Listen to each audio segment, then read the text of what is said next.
muertos productos de COVID-19. ¿Cuáles son las medidas radicales e importantes que debería anunciar el presidente Martín Vizcarra esta mañana para lograr el objetivo de contener el virus? Para eso estamos con Abel Salinas y Patricia García. Ellos dos han sido ministros de Salud, así que conocen cuán difícil puede ser esta tarea. Empecemos por el doctor Salinas. Muy buenos días, doctor Salinas. Mabel, Pamela, buenos días. Primero, por favor, permítame también hacer mi reconocimiento a todo ese equipo de salud, de médicos, enfermeros, técnicos, que no demuestran solamente dedicación, sino que en condiciones adversas han apostado poniendo en riesgo sus vidas y las de sus familias, y eso es bien importante. Lo segundo, en realidad, esta pandemia nos azota al Perú, pero también hay que reconocer que el Perú venía de momentos bastante difíciles. Si nosotros recordamos tal vez los primeros 10 años de este siglo, veníamos en un crecimiento económico, veníamos derrotando la pobreza, veníamos derrotando la anemia infantil que tanto flagelo nos causa, la mortalidad materna, etcétera.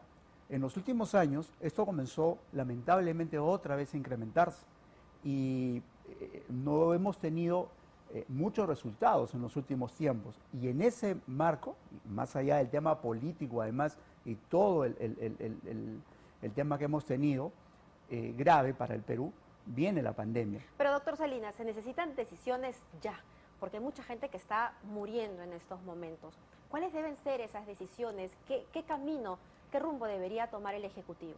Una primera decisión que a mí me ha parecido sumamente interesante y entiendo que tiene que ver mucho con la designación de la ministra Massetti, es el transparentar cifras. Tenemos que hacer correcciones. Este es el momento de que las vidas nos están, lamentablemente estamos teniendo un exceso de pérdidas de vidas humanas. Ocurre en muchos países, pero también en el Perú. La cifra de letalidad promedio en el Perú es de 4.7, 4.75, por encima de lo que tienen otros países, y de hecho en algunas regiones tenemos mortalidades más altas. Piura, La Libertad, Arequipa vienen subiendo 5, 6, 7, 8 y hasta 9%, que es altísimo. De manera que esto no es un momento de muchas discusiones, sino de poner las cosas sobre la mesa, transparentarlas. Yo sé que esto es un tema seguramente doloroso para el gobierno, pero si no hacemos una lectura clara, no podemos transmitir información clara, lamentablemente ¿de qué sirve que le digamos a las personas cuídense, hagan esto, hagan el otro? Si la gente ve que les damos mensajes erróneos, la gente se da cuenta que no estamos siendo transparentes y en consecuencia no nos siguen. Ahora, doctor, ¿qué se tendría que hacer de manera concreta? Porque ya hemos visto, por ejemplo, colas de personas que buscan el oxígeno, ¿no?, para sus pacientes, ¿no? O de repente habría que ampliar la cantidad de pruebas que se están tomando, intervenir directamente en algunas regiones que están más afectadas, como ya se está haciendo en Arequipa. ¿Qué cosas concretas tendría que hacer a partir de ahora el Ejecutivo? Concreto, yo creo que podemos aprender muchas cosas. Lo primero, la cuarentena masiva no va más, es inviable. Ojalá que no tengamos una sorpresa de esa naturaleza. Yo creo que no, porque técnicamente es inviable, socioeconómicamente es inviable. El tema de salud no es un tema solamente médico, es un tema de todo el contexto. Creo que es importante comenzar a hacer más pruebas moleculares, diagnósticas, en donde podemos identificar el virus, podemos cercarlo y hacer focalizaciones. Y ahí me quiero detener un instante. ¿Ha sido un acierto que utilicemos masivamente las pruebas rápidas? Ciertamente no, y ahí están los resultados. Creo que todos no necesitamos ser grandes expertos para saber para qué sirve una prueba molecular y para qué sirve una prueba serológica mal llamada rápida. Tienen su utilidad, tienen lecturas diferentes. Si nosotros las mezclamos y hemos querido utilizar alguna de ellas, como las serológicas, para hacer diagnósticos, hemos cometido graves errores, grandes errores, que inclusive han costado vidas. Porque han llevado a malas decisiones. Porque hasta el propio trabajador de salud rechazaba a algún paciente porque tenía prueba serológica negativa. El caso que nos hizo llamar la atención a todos fue la de un excongresista que perdió la vida, pero fueron muchos. Entonces hay que sincerar eso, el tema de las pruebas diagnósticas, las pruebas moleculares que nos permiten saber dónde está el virus, adelantarnos y poder hacer un cerco correcto epidemiológico. Segundo, necesitamos activar el nivel del primer nivel de atención, la atención primaria en salud, que son dos cosas diferentes, pero que es importante, que es el control comunitario domiciliario. Pero ya no se había activado eso. Se ha activado hace muy poco. Las primeras semanas los establecimientos de salud estaban cerrados. Ahora estamos tratando de hacerlo y desde el principio yo recuerdo, tal vez Mabel, ustedes también lo recuerdan, el alcalde de La Molina inclusive quiso poner un cerco en su distrito. Fue criticado. En realidad, ahora no se ve tan descabellado, ¿no? Así es, lo que mostraba, y él pidió algo más. Él dijo, queremos cercar y queremos que el Ministerio de Salud nos dé la data para poder controlar y registrar y seguir a los ciudadanos de su distrito para poder evitar que progrese la enfermedad. Eso es fundamental. Lo tercero es un tema comunicacional. La comunicación de riesgo, que significa el tener un mensaje claro, asertivo, que el ciudadano sepa cómo cuidarse. Que no sea contradictorio. Que no sea contradictorio. No podemos decirle al ciudadano que en algún momento que todos nos vamos a contagiar tarde o temprano, o que algunos vamos a morir en la casa, en la calle o en el hospital, o que todos nos vamos a contagiar y nadie se va a salvar. Y peor aún, no podemos tener un mensaje de persecución y sancionatorio. Recuerden ustedes al principio nos hacían un reporte de cuántos detenidos, cuántos intervenidos y a quién le íbamos a poner multa. Un tema absolutamente absurdo en la coyuntura. No era viable eso, sin embargo perdíamos tiempo en ese tipo de mensajes. Entonces yo creo que este es un momento importantísimo y yo saludo la presencia ciertamente de la ministra Macetti. Entiendo que le debe estar costando mucho convencer a las personas para transparentar cifras. Permítanos un momento porque también estamos en línea con la doctora Patricia García, también ha sido ministra, y le consultamos directamente, doctora, buenos días. ¿Cuáles son las medidas concretas en temas de salud que usted espera escuchar en el mensaje del presidente Martín Vizcarra? Mira, yo las dividiría en por lo menos dos grandes grupos. Creo que necesitamos en este momento una autocrítica acerca de las cosas que no funcionaron y que tienen que ajustarse. Y entre ellas, una de las cuestiones es la detección temprana de los casos y lo que llamamos nosotros la contención epidemiológica. Y en eso sí estoy absolutamente de acuerdo que yo creo que las pruebas rápidas tuvieron su rol, ¿ok? Pero eso lo que debió habernos dado es tiempo para poder crear las capacidades para tener las pruebas moleculares en el país. Hay cosas que no se han hecho desafortunadamente, como por ejemplo, teniendo en casi todas las regiones, teniendo universidades y laboratorios académicos que han sido implementados por CONCITEC con capacidades para hacer pruebas moleculares, estos aún no se han podido incorporar a la respuesta nacional que podría ofrecer las pruebas a todo nivel, ¿ok? Entonces, ¿cómo va a trabajarse este tema de la contención y detección del caso y contención temprana? Lo que estamos viendo es que los pacientes llegan muy tarde a los establecimientos de salud porque no tienen cómo hacerse las pruebas, porque le tienen miedo a los establecimientos. O sea, necesitamos tener un nivel, y en esto estoy totalmente de acuerdo con el exministro, en el tema de comunicación. La gente no sabe a dónde ir, teme ir a los hospitales y para cuando llega está llegando absolutamente tarde. Si podemos manejar a muchos de estos pacientes de manera más temprana con la disponibilidad, por ejemplo, de oxígeno y algunas medidas básicas, podríamos reducir, por un lado, infección y por otro lado, mortalidad. Entonces, uno es este tema de autocrítica y actividades o acciones claras para la contención epidemiológica, el diagnóstico, identificar a la gente que está infectada y que podría contagiar a otros y dar tratamiento más temprano, utilizando inclusive tecnologías como los pulsoxímetros y el monitoreo remoto, que lo hemos estado diciendo desde hace mucho tiempo. La segunda cosa es cómo se va a reactivar ya la atención primaria en salud utilizando tecnologías de información, la telemedicina. Ya están los primeros, y ayer que conversábamos, estábamos diciendo, ya hay un poco esto de la teleconsulta, pero esto tiene que crecer.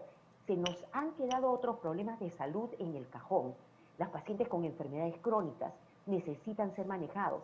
Y otro tema crítico es el tema de la vacunación, la cobertura de vacunación.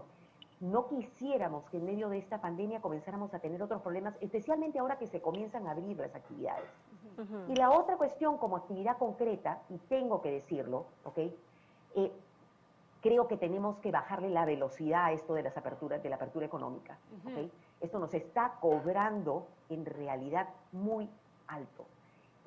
Cosas claramente, y ya lo he dicho antes, como transporte interprovincial, como restaurantes, y ni hablar del tema de comenzar actividades como bares o gimnasios, porque lo que estamos viendo en este momento es realmente un repunte importante de los casos en un momento en que nuestro sistema de salud está al tope. Es decir, no estamos observando lo que está pasando en el extranjero. Y ahí yo quería hacerle la consulta, doctora García, porque ha habido como una suerte de evolución o cambio en el mensaje desde el inicio de la pandemia, ¿no? Al principio nos enfocábamos en los síntomas, ¿no? Luego en las pruebas rápidas y ahora se habla mucho del uso del oxímetro, ¿no? Para poder hacer una detección temprana. Esto no se pudo haber hecho antes. Es verdad que es un virus nuevo, que todos estamos aprendiendo, incluso los mismos científicos, pero ¿cuánto tiempo se pudo haber ahorrado y cuántas vidas se pudieron haber salvado si nos enfocábamos en algo que muchos decían que se podía hacer desde antes, que era el tema del oxímetro, del oxímetro y del oxígeno? Mira, lo hemos estado diciendo desde un comienzo. El problema, me imagino, es, y ahí viene otra cuestión que estábamos diciendo qué debería hacerse en este momento y la autocrítica y qué debe venir en adelante. Nuestros procesos dentro del Estado son tan burocráticos y tan lentos que inclusive con buenas ideas y buenas intenciones la implementación demora demasiado. Entonces, esto del pulso oxímetro se ha dicho prácticamente desde el comienzo porque claramente sabemos que si un paciente, ¿okay?, comienza a desaturar, o sea, comienza a tener problemas oxigenatorios, el oxígeno se convierte casi en una terapia que puede ayudar a salvar su vida. Entonces, sabemos que la falta de aire, que era lo primero que teníamos, puede ser una forma poco sensible de detectar qué tan mal está una persona, porque algunas personas son bien estoicas y aguantan hasta el último. Pero un pulso oxímetro mide de manera objetiva cómo estás oxigenando. Pero entonces, es que esto se demoró. ¿Por qué se demoró? Eso habrá que preguntarlo. Por eso te digo, yo creo que es también el problema de tener un Estado que es lento, burocrático, demorón para implementaciones. De acuerdo, doctora, Ahora pero ese proceso, si bien demora en la interna, ¿no?, en todo el aparato de salud, debería también transmitirse hacia el ciudadano. Y a mí me parece, y no sé si usted, ¿qué opinión tendrá, doctor? Lo hemos estado transmitiendo, Sí, y hemos estado hablando acerca del pulsoxímetro, la gente ha estado tratando de buscarla, y esta es otra cosa. Pero es que haya pulsoxímetros en cualquier a ese parte. punto, si me permite, doctora García, a ese punto quiero llegar. ¿Quiénes están enterados? Y si me permite, quisiera trasladarle la pregunta al doctor Salinas. Hay una función importante del Estado en estos momentos, que es la educación, la comunicación social, que genere impacto y que genere cambios en hábito. Esto del oxímetro, ¿quiénes lo sabían? ¿Quiénes saben que lo mejor es comprarse un oxímetro y medirse la saturación todos los días? Porque si esta baja más allá de 98, pues hay un problema. ¿Quiénes saben que deben ir, que no deberían ir a un hospital cuando ya están que no pueden más? Si bien hemos hablado de las medidas de protección, como el uso de mascarillas, el uso de el protector facial, la distancia física, que me parece que ya después de 4 meses pues está interiorizado, doctor Salinas, hay una función educativa que tiene que cumplir el Estado a través de quienes ejecutan el gobierno, pero no se está haciendo.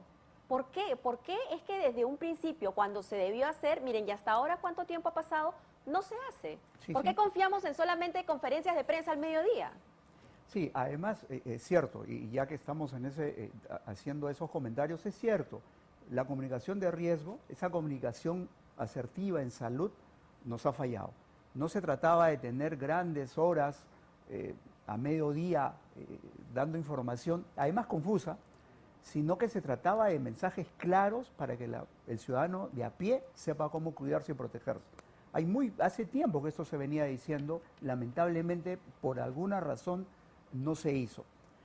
También es cierto, y coincido con la doctora García, que es cierto que el sistema de gestión del ministerio es lento.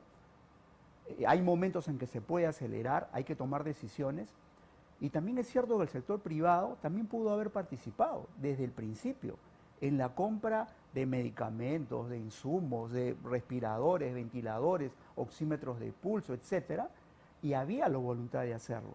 Pero había también Bueno, un pero tema, hay donaciones que se quedaron a mitad de camino, y se ahora lo sabemos, quedaron ¿no? terriblemente, que será motivo de investigación más adelante. No, no es el momento ahora de saber qué pasó con las donaciones de oxígeno, por qué no se compraron las pruebas moleculares, por qué se prefirieron las serológicas, por qué se donaron mascarillas. Doctor Salinas, pero ahí sí discrepo porque son los privados y no necesariamente las empresas grandes, pero son las personas comunes y corrientes que a través de su donativo, por ejemplo, lograron recaudar 1 millón de soles Así en es. Iquitos, cuando toda la debacle de esta ciudad empezó para poder tener su propio oxígeno. Y a propósito del oxígeno, le pregunto a la doctora García, ¿cuál es la decisión que se tiene que tomar en este momento para que en el país no falte el oxígeno? ¿Esto pasa por un tema burocrático? ¿Son compras, licitaciones?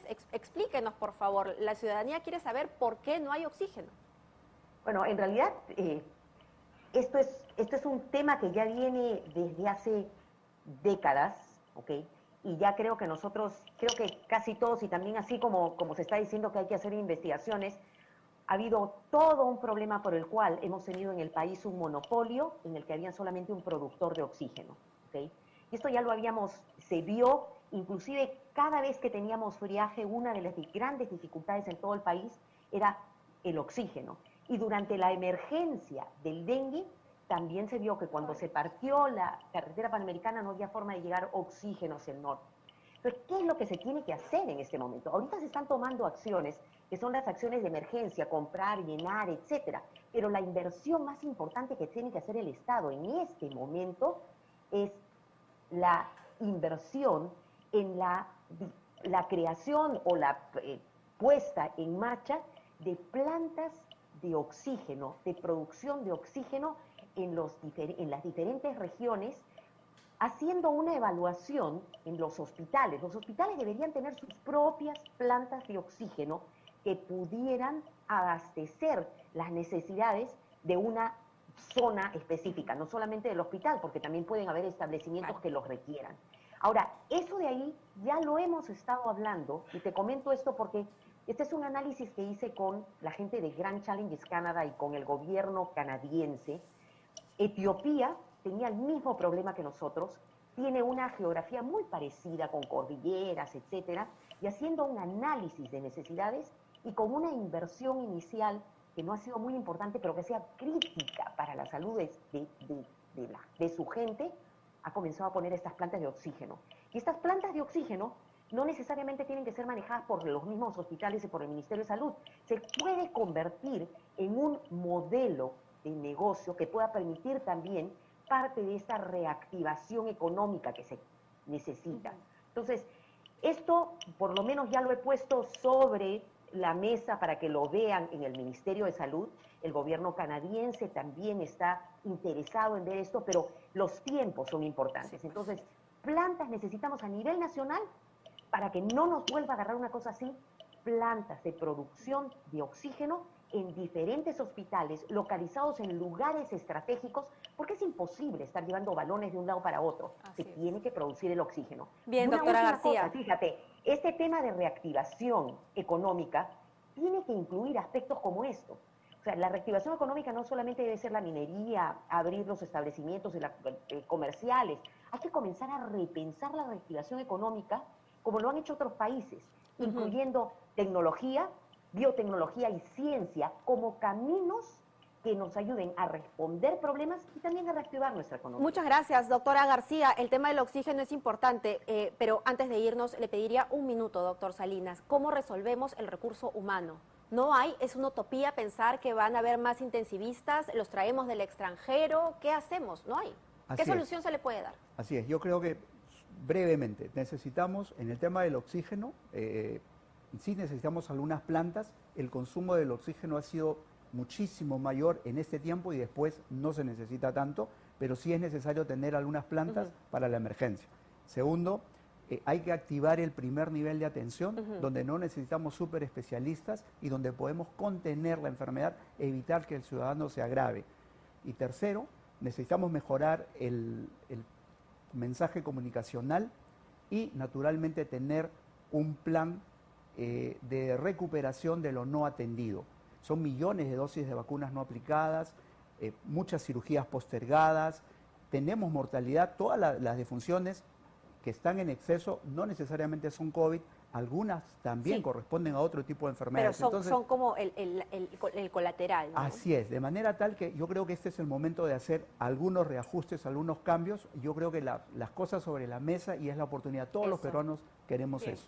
Muy bien. Muchísimas gracias, doctor Salinas, también a la doctora García. Y hay que pensar también en lo que se va a venir después de la pandemia, no todos los problemas de salud que una persona ya recuperada de la COVID-19 podría enfrentar. Nos toca hacer una pausa, pero